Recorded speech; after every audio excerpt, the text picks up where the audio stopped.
What's up, family? And again, a huge day in the NFL. This is all the chaos and the drama. I will update you on it, but I got to apologize because yesterday I didn't really bring into consideration how big a day what we're talking about truly is. NFL players, football players, collegiately and in high school, they work their entire lives for today, for yesterday, for this week. What am I saying? For that second contract. See, that second contract is that life-changing, never have to work another day in your life type of money. I was a sixth-round pick in the National Football League. I signed a 4-year, $2 million deal, but I got cut. I didn't see all of it. The money we're talking about today, that's not that 2, 3, 4-year kind of money. That's life-changing, generational types of dollars. So allow me to apologize for foregoing that information and let you all know just how important the conversations we're having today are. Dreams are realized. Generations are changed. Mortgages are paid off for parents. It's that kind of day. Now let's get to it. Patrick Queen, that's the latest big deal. Linebacker for the Baltimore Ravens, he's going to the Steelers. That's huge. Derrick Henry, he's going to the Baltimore Ravens, leaving the Tennessee Titans. But what nobody's really mentioned, Sam Darnold, that happened overnight. Signs with the Minnesota Vikings. Now that Kirk Cousins is gone, Darnold might be the starter if they cannot trade up and get a quarterback. And lastly, think about the rivalry. Aaron Jones leaves the Packers, where he dominated there, and goes to the division rival Minnesota Vikings. But everybody zoom in for a second on Derrick Henry, because Derrick Henry is an absolute dog and an absolute beast for the Baltimore Ravens. The Ravens were the best team in football last year during the regular season. But think about the missing piece. The Ravens have only had one running back rush for 1,000 yards since 2018. That's Mark Ingram. Derrick Henry, he's done it 5 times in the last 6 seasons. But more than the talent, the best ability is availability. The Ravens, they've only had one running back start 10-plus games since that 2018 stretch, 2019 stretch. Again, that's Mark Ingram. Derrick Henry has done it 5 of the last 6 seasons. I do not think there has been a better puzzle piece fitting into a team than the Derrick Henry acquisition for the Baltimore Ravens. Heading to the desk, Dave Helman, how are we, my friend? Good to be back. Still not 2-5. I'm sorry. You're still not 2-5, but your takes, they will be live. James Jones. There you go. That's a bar. What's up with it? That's a bar. You know, I'm just chilling, man. I'm happy to be here. James, for a second, big dog, because I should have done this yesterday. Again, I apologize to the viewers. Free agency. Yeah. How big a deal is it? How special is it? Before we get to all the hot takes, y'all can hear those anywhere in the world. Y'all can see them on Twitter. But what you can't get is NFL touchdown leading experience, 2012, James Jones. Super Bowl champ experience, James Jones. A man who signed a second deal, signed a third deal. What is a player thinking about, like, how big a deal is free agency? Well, that second deal is different than the third deal, right? Because the second deal is, I need to get all the money I possibly can get. You're excited. You worked your tail off to get to this point. Okay, they didn't want to extend me during the season. I've made it to free agency. Now I'm trying to chase the money, right? You brought it up. Very well said, right? High school, Pop Warner, college, all that. You are working your way up to get to this point, to be able to sign the biggest deal of your life to set yourself up. That's first deal. Your second deal. When you get to your third deal, now it's kind of like King Henry. Where can I go to win a Super Bowl, or where can I go to perform at a very high level and have a chance to compete and still earn some money? So that's a little different, second and third deal. Before we get to King Henry, Joy Taylor, you have also seen these deals signed. Obviously, your brother, Hall of Famer. When you think about free agency and the life-changing aspects of free agency, because before we talk about just how much it matters, I want to talk about why it matters so much. What comes to mind when you think about, like, where we are right now and the monumental nature of what we're discussing? I mean, I think the game has changed a lot because we do tend to recognize how much of a business it is and the transaction of it and the fans' reactions to the transaction of it. I mean, a lot of the conversations that we have surrounding the NBA is who's going to move, who's going to stay. We talk almost more about players moving to new teams than we do the actual games at some points in the season. So free agency in general in sports has become huge. Obviously, the money aspect of it, but teams are trying to acquire pieces to help win a championship. So it's so much bigger than just the fantasy football that we like to play and, moving pieces around. And we mentioned this briefly yesterday, but some of these pieces are not going to work out, right? Like sometimes there's going to be a big acquisition where someone makes a lot of money and it's going to turn out to be disappointing. And some very, very quiet ones will end up being some of the biggest moves that teams make. So it is a really big time for the sport. It's grown and expanded a lot and become a big part of how people build their rosters. James, quickly, before we get to Derrick Henry, because that is the news of the day, when you signed your second deal, when you saw that $3, $4, $5 million lump sum check, what's the first thing you bought? Did you buy your mom's a house? Yes, Did you buy? That is. Really? That's the first thing I bought. I told my mom my second contract, I was a third-round pick. I said, let me make the team. That was my dream as a young kid. Y'all know my story, growing up homeless. So when I signed my second deal, the first thing I did was buy my mom a house, gave her the keys to the house. I might start tearing up, crying right now. But, yeah, that's the first thing I did with my second deal, man. Where was the house at? Mama. The house is in California, Mountain House, California. Yeah, bought her a nice little house, upstairs, downstairs. She was plushed out, you know what I mean? No bills, she good. Did she know it was coming? She's still taken care of to this day.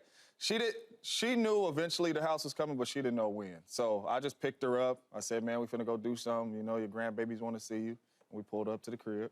Oh, so you surprised her, too. She was surprised. I love it. I love it. That is what free agency is, family. Like, before everybody talks to you about numbers that you may not be able to realize, understand it's not just about numbers. This is lives being changed. This is players who have worked tirelessly for 25, 26 years to achieve this one dream. So let's not talk about it flippantly. It is X's and O's on the field, but it's real life off of the field. King Henry Joy Taylor joins the Baltimore Ravens.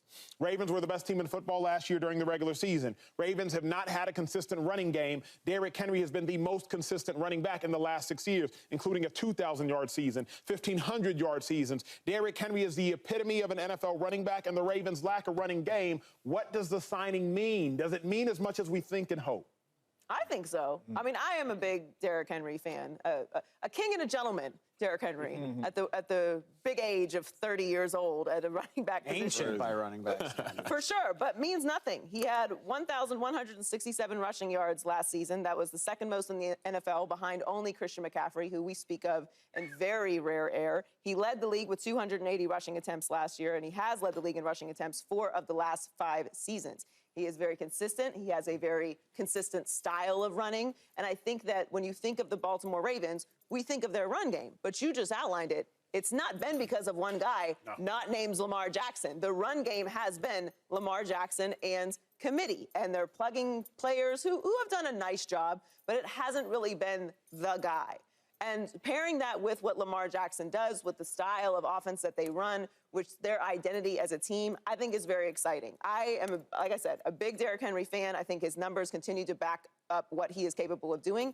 And he's doing that without a roster like the Baltimore Ravens have put together. So I think it's really exciting. I think it is a big move. I don't know how much it changes, you know, if they run into the Chiefs in the AFC Championship game. But it would be nice for them to get back to the AFC Championship game, which is something that they've done for the first time this year. So I think he's a big asset to the team, and I'm excited to see what he does in that offense. Derrick Henry, y'all can see his tweet on the screen. Flock Nation, I swear it's up. Dave, before we get to the Ravens and being able to compete with the Chiefs, I do believe what Derrick Henry does is add 1 to 2 more years to Lamar Jackson's career.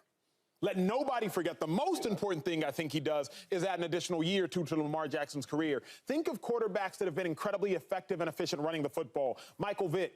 Think about his prime. His prime was really his 3rd year, 4th year in the National Football League Conference Championship game. Cam Newton, think about his prime. Cam Newton's prime was his 5th year in the National Football League where he was NFL MVP. Think about Robert Griffin. His prime was his 1st year in the National Football League, his rookie season. Acquiring Derrick Henry allows Lamar Jackson to take some tread off of his tires. Lamar Jackson has had over 110 rushing attempts every year for the last 4 or 5 years. Meanwhile, Derrick Henry, he leads the National Football League in rushing attempts at the running back position 4 of the last 5 years. Only time he didn't is because he got hurt, only played 8 games, but still had 219 attempts. So with that being said, most importantly, you protect your most prized asset in Lamar Jackson by acquiring Derrick Henry.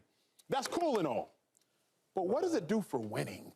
Like, what's Derrick Henry do for the Ravens winning? They lost to the Chiefs in the AFC Championship game last year. What's it do for winning? Okay, well, I mean, it's a dark place to be in the NFC or AFC. Let's just put that out there. Because, I mean, the Ravens were already here. They're already the #1 seed in the conference. They hosted the Chiefs at M&T Bank. So, I mean, it's a dark place to be like, we're one of the best teams in the NFL, but can we beat the Chiefs and a down Chiefs team? That's the crazy thing about what the Chiefs have done is these were supposedly steps back where they repeated as Super Bowl champions. So, sorry, Ravens, I can't get up here on a soapbox and shout that you're the Super Bowl champion when the Chiefs have already done that. But at the same time, I think this means a boatload for the Ravens. I think you're right. I think it helps protect Lamar Jackson. I think it adds better balance to their offense. This is, again, they've done such a good job with running back by committee because that's what it's been. This feels like a course correction to the decision to draft J.K. Dobbins. J.K. Dobbins, they spent a big draft pick on him. They wanted him to be their feature back. It's not his fault. It's injury related, but it didn't work out.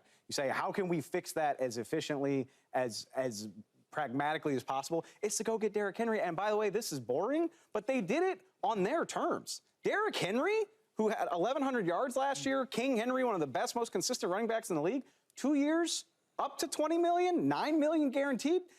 They got him for less than what DeAndre Swift got the day before, for less than what Saquon Barkley got. And Derrick Henry has been more consistent than any of those guys. So to get it on their terms without changing the calculus of their salary cap, because remember, the money for Lamar Jackson is going to start coming in. Like it's going to be hard to put talent around him the more expensive he gets. So to get Derrick Henry on a cheap deal, I don't think it messes with their salary cap. It gives them a workhorse.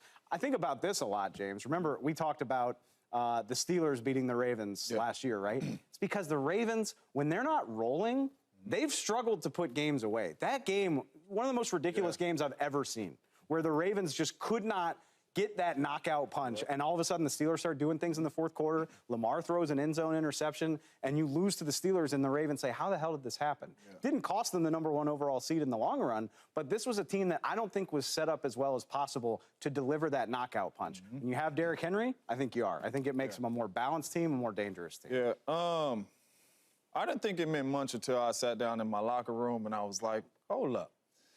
I'm thinking about the AFC Hold on. James, what's you're not in the NFL anymore. No, They still got a locker room? It's his locker room. It's my locker room. It's a dressing room. America, can I Dressing clarify? room. We have our meeting. It's our locker room. Joy. I'm like, at home, they're probably like, James' locker room. I missed this free agency signing.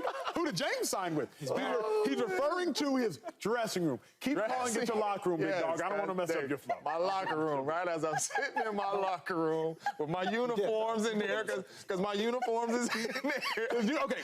His uniform, America, it is not a helmet. There are no cleats. He is talking about that lavender, that small suit that he has on. Anyway, as you're putting on your uniform I was looking in your at locker room. Yeah, I was looking at my uniform, you know what I'm saying?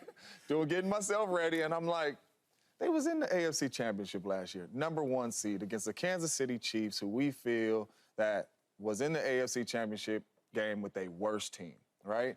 Coming out of the AFC Championship game, all we said was why didn't they run the football, right?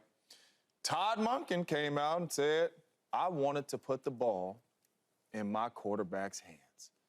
Nobody can argue that. MVP of the National Football League, put the ball in your quarterback's hands. I think this helps Monken, and I think this helps them get over the hump of the Kansas City Chiefs if they're able to get themselves back in that position in the AFC Championship game. And the reason why I say that is, who was their running backs last year? Gus. Justice Hill. Justice Hill. Bunch of dudes. So as a coach, you can say, I'd rather Lamar. I'd rather give the ball to Lamar. Gus, Justice. That's a good point. Now you sitting back there like, ooh, I need to give the ball to King Henry. Might change the way he calls that game if King Henry was on that team. Going to change the way he's opening up this season or calling the games this next season, knowing that he has King Henry. Another thing, defensively, you're not getting off the bus saying we got to stop Gus and we got to stop Justice Hill. We have to stop Lamar Jackson. We are going to have a spy on Lamar Jackson. Teams play Lamar Jackson different. So now Lamar Jackson taking an extra guy out of the box and you have to deal with King Henry knowing getting off the bus, you got to stop King Henry. I think this team, especially offensively, the way they set up right now with King Henry, this can get them over the hump and beat the Kansas City Chiefs, in my humble opinion. I think it's an interesting point, too. Like, going along with what you just said, yes, Derrick Henry, he'll be the focal point, but there's enough other stuff there that you can keep him fresh for those moments. Like, Derrick Henry doesn't need to rush 25 times per game every game. And when you get to the fourth quarter of these games, you say, hand the ball to this guy, and he'll get us over the finish line. Absolutely. But which one is it, Joy? Because in one side of the equation, we're saying, well, Derrick Henry, he's capable of having 300 rushing attempts, and I do believe he should have 200 plus next year. That's why you acquire Derrick Henry. But then I hear Dave saying and James saying, and I don't disagree really at all, if any, well, you can keep him fresh. You don't got to use him that much. You acquire Derrick Henry to use him. You know what I'm saying? Like, you acquire a bell cow to be a bell cow. There's a difference between using them and 300-plus touches. That's my only point. Got it. I mean, you know. But I think naturally that's going to work itself out. Do have some depth at the running back position as well. And part of having him back there and the threat that you're talking about is Lamar is still going to run the ball. No, Lamar is still going to have designed runs. Yes. He's still going to have the ability to run the ball himself. So there shouldn't be an overusage of Derrick Henry to begin with. What it does is create a real threat at that position. They have depth, and they still have Lamar Jackson, who's the best runner of the football in the league at the moment. So I think it just puts a little bit of extra fear, and the fear is validated because of the numbers that he consistently puts up and the home run ability that Derrick Henry has. He's one of those guys that can get the ball and score immediately. Yeah. And Todd, don't worry about that. No. Go off a track record. This dude has showed you year in and year out, it don't matter how many carries you give me. I'm going to be here, and I'm going to make sure that I get my yards, and I'm going to make sure I help us win some football games, right? The load has never been too much for Derrick Henry. Every 200, 300, 250. I mean, he led the league in rushing. He shows you that I can handle this. So what I'm curious is did they sign him a year too late? What I mean by that is I loved Greg Roman as an offensive coordinator. Greg Roman makes his mark running the ball. And he makes his mark running the ball out of running formations. Derrick Henry made his mark running the ball out of running formations. Ryan Tannehill was there. They had a fullback. They had a tight end. They had a wide back. They had a U-back, whatever your offense refers to them as. And Derrick Henry was going downhill. Now you have Todd Monken. Last year, they lived in 10 and 11 personnel. You spreading it out. We got Odell. We got Aguilar. We got Bateman. We got your dude, Zay Flowers. We got 4 former first-round wide receivers. So they changed their mentality of, you know what, running can only get us so far. Let's spread it out.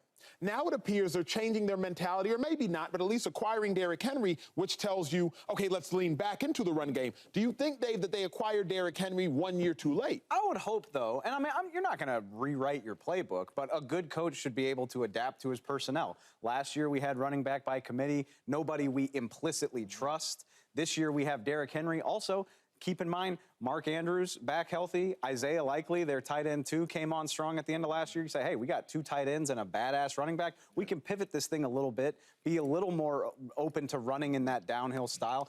Like I said, I don't think you throw out your playbook, but hopefully I would think Todd Monken can adapt it for his new personnel. And not only that, right, do the Niners have a power running game? Absolutely. They in jumbo all the time? No, but they're in 21. Yeah, 21 they live personnel, in 21. and they spread people out, too, in the 21 personnel. So for me, I just remember playing with Eddie Lacy when Eddie Lacy was in his prime, right? And I remember Eddie Lacy coming into our wide receiver room when we was meeting, talking about F. Eddie Lacy, how many times should we trying to throw this ball? And Lacy came in there and he said, hey, man, I need y'all to do me a favor. I need y'all to get with Coach Mike, and we need to get out of jumbo. Let's spread these boys out so it's less people in the box. And you guys stay on the corner, leave the safety to me. Because, you know, a lot of times people don't know as receivers, you have a push crack to where if the corner fall off, you got to come and crack the safety, right? And the running back will bounce it off you and the corner's his. Eddie said, no. Leave me to safety because I can see him coming at me. Let's spread them out. We got to get out of jumbo formation. There's too many people in there. Could you imagine Derrick Henry with Lamar Jackson, with less people in the box, one-on-one with the safety? How many times that safety going to make that tackle? That's a good point. That safety finna dive at his ankles. That's a good point. Because he ain't going to hit him up top. And it's going to be like Bernie Mac said, trouble. Trouble. Subscribe here to get the latest from Speak, and go watch a few segments from our other shows on FS1.